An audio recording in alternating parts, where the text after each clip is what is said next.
Hey folks, JD here, and today we've got the revisit of the Eachine TX-52. Now this is a lovely little copter. We flew it a couple of weeks ago, and overall I was pretty impressed. There were a couple of things that I was kind of on the fence about, so I brought it back out again today now on this remarkably still day. Look at this. There's no glaring sun, there's nothing. The wind, there's nothing at all, so I thought this is a perfect opportunity to bring this back out because it's a really light quadcopter and to put it through its paces again. So what I've done this time is just charge the battery once again. Obviously the battery is a pull-out modular type affair.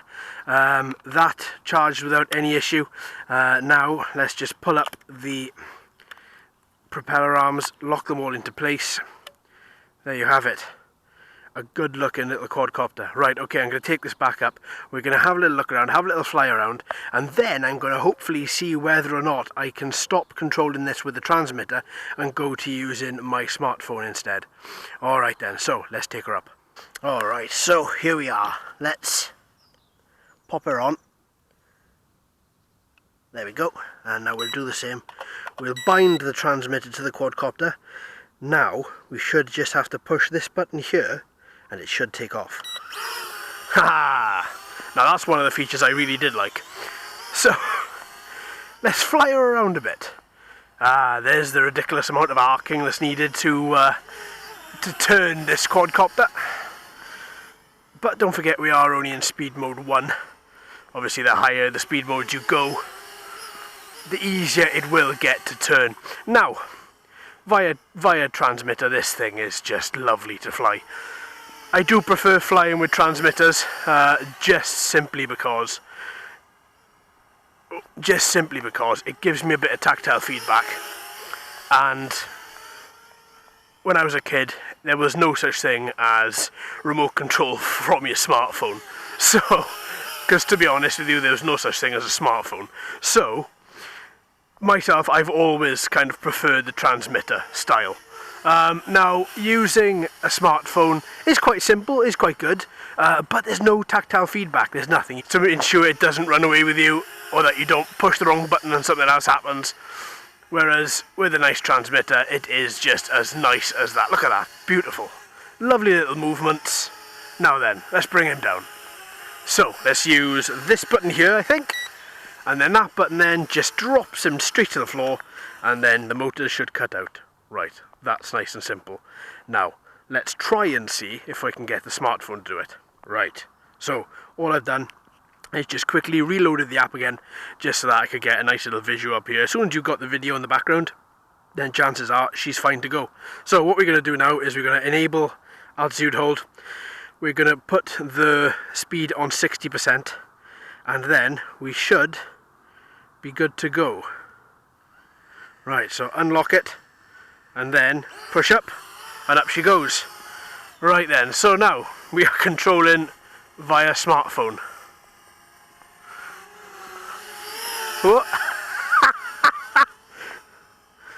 And yeah, as there is no feedback, there are very strange amount of buttons.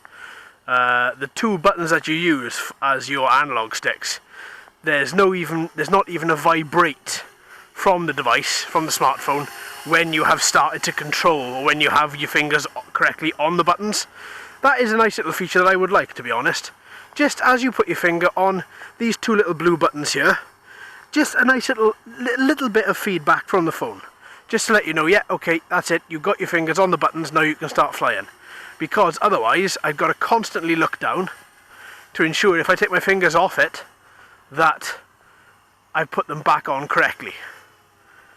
Now, as you can see, my flying via smartphone, as I'm sure you're aware from other videos, is absolute garbage. So I really apologise for that, but for anybody who wanted to know, can I just fly this from a smartphone and not take my transmitter with me? The answer is yes. Yes, you can. And yes, it works. And because it saves, if you are using your smartphone, it saves all video on the device anyway. You've got no need to carry the transmitter with you at all. Obviously you have to be much better at flying him than I am with a smartphone, but that's just because whenever there's a smartphone or a transmitter, I always opt for the transmitter, always. But there we go. At least we can see it is possible. It can be done. Let's take him around a couple more times. This thing just loves turning. Okay, let's bring you down a little bit. And let's land you. And then I'm going to take you back. Control on. There we go. As soon as you land as well, by the way, as soon as you have your finger down on the little analog stick replica there, the motors will still cut out. Right, so now, there we are. As soon as we've bound just now as well, the little green light on the front just went steady. So you don't even need to turn off the quadcopter from different flying modes. It will just automatically allow you to go straight from one into the other. Oh, is that? No, it's not the battery. Oh, I thought that was the battery then. Right, okay, so smartphone check done. Video recording, not done this session, but we did that the last session. I didn't have a problem with that. Actually, I thought the video recording was actually pretty alright. Photo taking, again, check, no problem there. The only problem I have in slow speed is just the cornering of this one. But, as you know, as you probably just heard, I put it into the higher speed mode. No, that was the lowest, that was the middle. Now it's in speed mode 3. And, yeah. Brilliant. I mean, I had, I think, one or two people say, oh, well, I've heard of transmitter failures on this particular model. Well, I haven't experienced that at all. Okay, I fly only within this small radius, only within this small place here. But no, it's not something... I'm very particular over how I fly and over where I fly. And if a quadcopter transmitter was to fail, then I'll be honest with you, I just won't fly it again. Absolutely. So, but look, it seems to be flying quite nice. It's dancing around the air, no issues at all. The lights are flashing, so the battery is getting low, but we are on speed mode 3, so we are sucking the life out of it.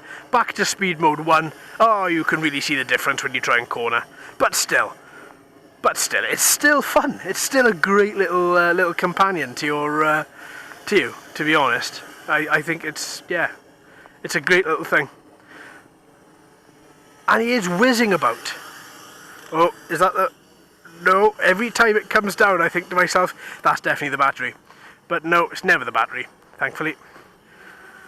So yeah, you get some good battery life out of it. Obviously the batteries with this are modular design.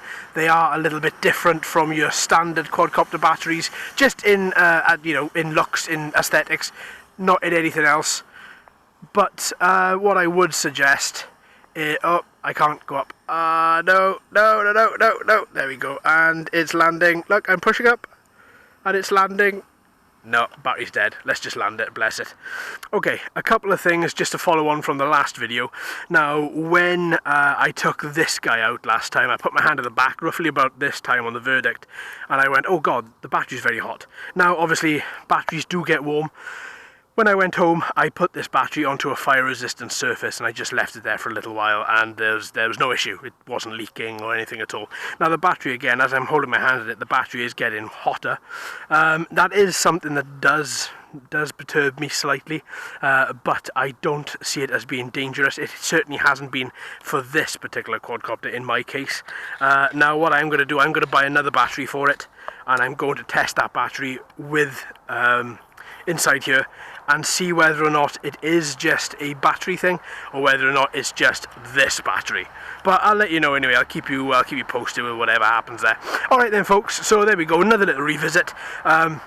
Great little copter. Obviously if you put the speed mode up to high, the battery is gonna deplete quite fast, but still we've had best part of about 9 minutes out here today, and I've gone through varying speed modes, changed the transmitter for the smartphone and back to the transmitter again, and yeah, I haven't found there being any issues whatsoever.